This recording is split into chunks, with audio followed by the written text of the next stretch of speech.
let's see how to send a feature request to Canva.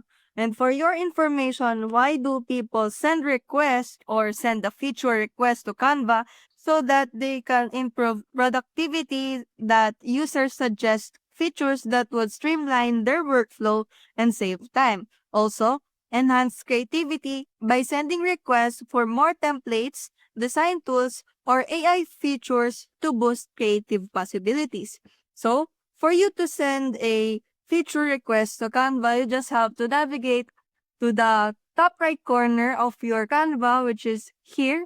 And after accessing it, you just have to scroll down and you will see a bunch of options, which is you just need to click the suggest improvements.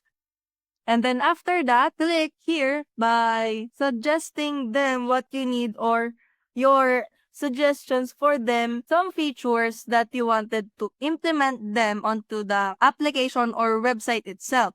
So for example, I wanted a more temp more templates for example, I wanted a businesses.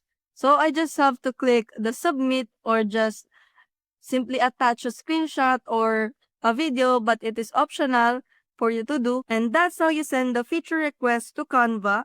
See you soon.